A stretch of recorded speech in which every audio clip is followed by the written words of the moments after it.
yanfa'u malun wala banun illa man atallaha biqalbin salim. Pada hari ketika nanti kita dihadapkan di hadapan Allah, ternyata dulu mobil kita mengkilat, ternyata dulu rumah kita bertingkat. Allah jelaskan dalam surah Abasa lagi, fa idza ja'atis sakha, ketika nanti kutekankan ke telinga kalian tiupan sangkakala, kata Allah, yauma yafirrul mar'u min akhihi, pada hari itu kata Allah, jangankan hartamu, jangankan mobilmu, jangankan rumahmu, bahkan istri dan saudaramu, kata Allah, tak akan pernah bisa memberikan pertolongan kepadamu. Wa ummihi wa abi, ibu bapak kamu, kata Allah, juga tak akan pernah bisa memberikan pertolongan kepadamu. Wa sahibatihi wa banih, sahabat dan keturunanmu, kata Allah, juga tak akan pernah bisa memberikan pertolongan kepadamu. Likulli imri'in minhum yawma'idin sya'nun yughnih, tiap-tiap mereka akan sibuk mempertanggungjawabkan amal-amal yang mereka perbuat selama hidup di dunia. Saudara kaum muslimin yang dimuliakan Allah, ketika nanti kita dihadapkan di hadapan Allah, ternyata amal keburukan lebih berat daripada amal kebaikan.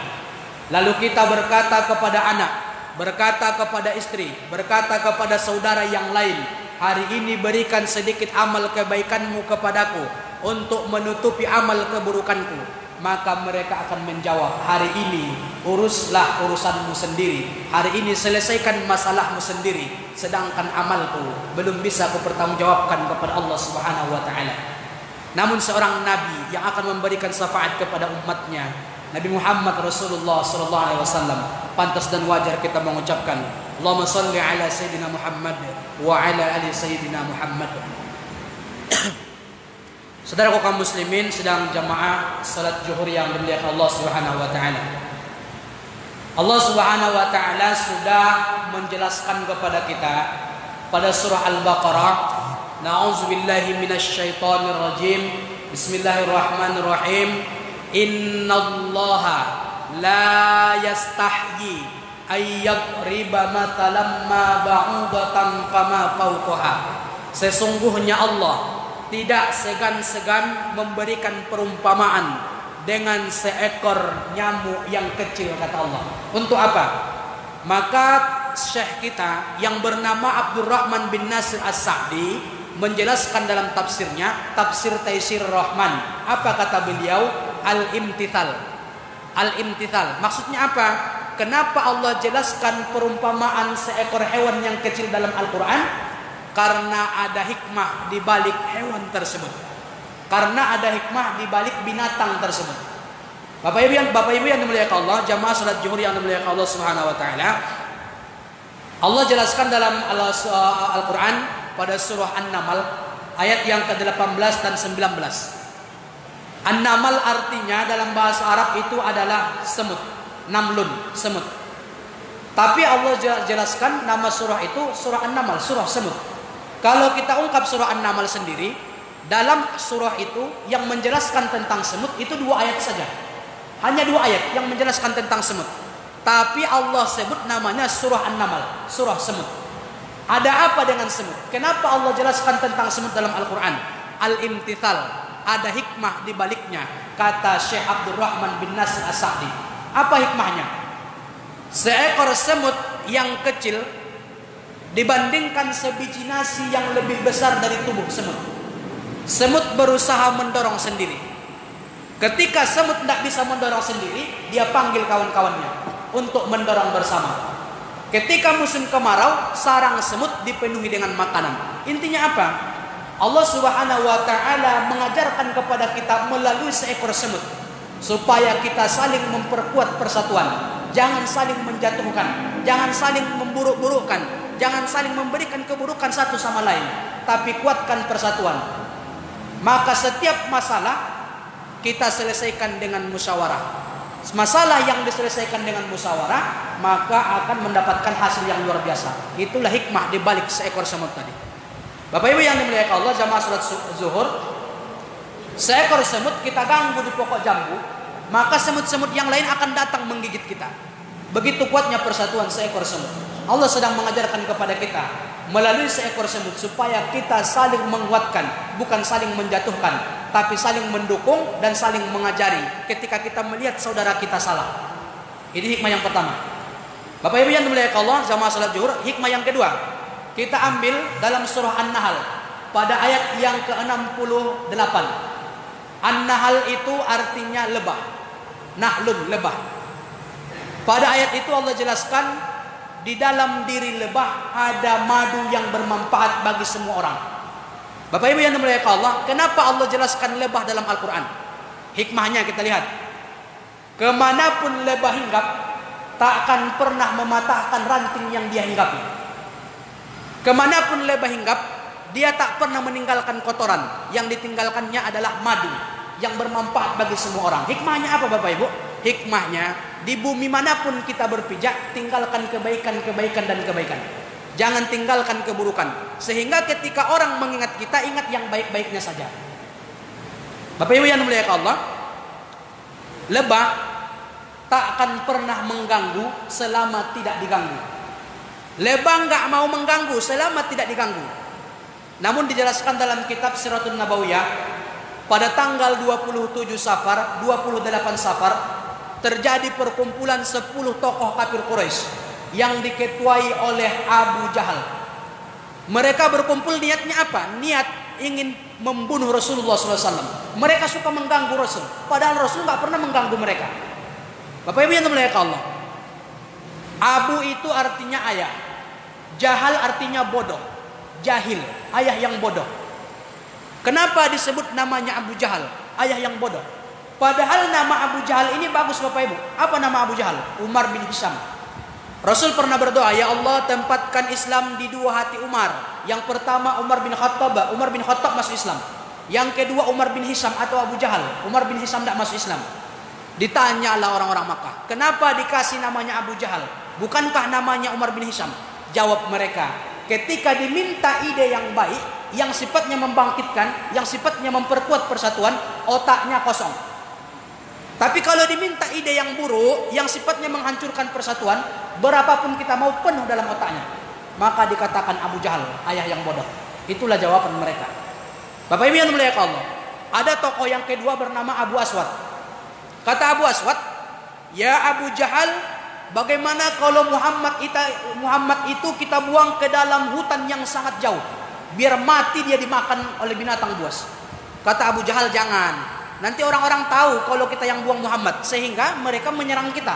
Usulan dari Abu Aswad ditolak oleh Abu Jahal. Berkata pula tokoh yang ketiga bernama Abu Bakhtar. Kata Abu Bakhtar, ya Abu Jahal, bagaimana kalau Muhammad kita buang ke dalam sumur yang dalam, kita timpa dengan batu biar Muhammad itu mati. Kata Abu Jahal, jangan.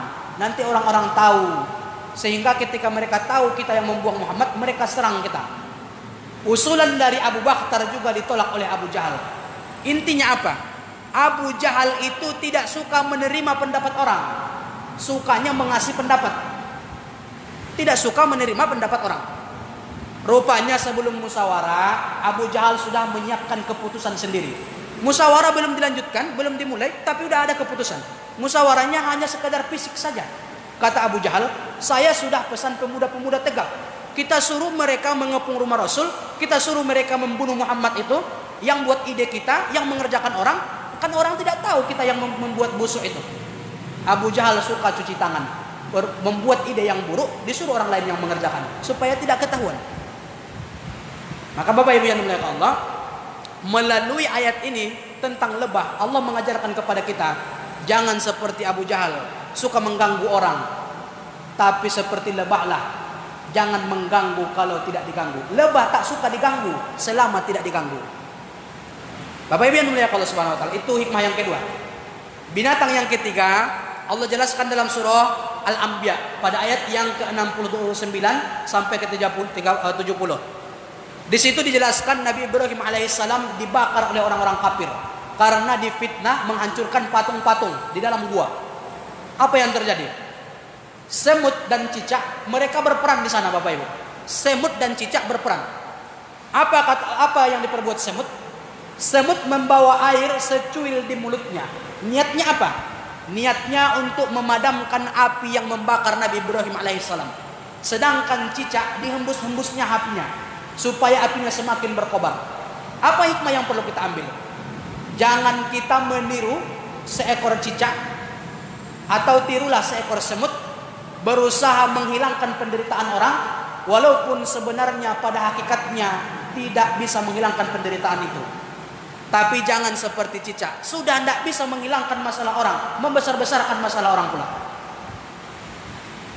Maka Bapak Ibu yang dimuliakan Allah, ayat ini menjelaskan kepada kita supaya kita berusaha menghilangkan penderitaan orang, walaupun sebenarnya kita nggak bisa menghilangkannya.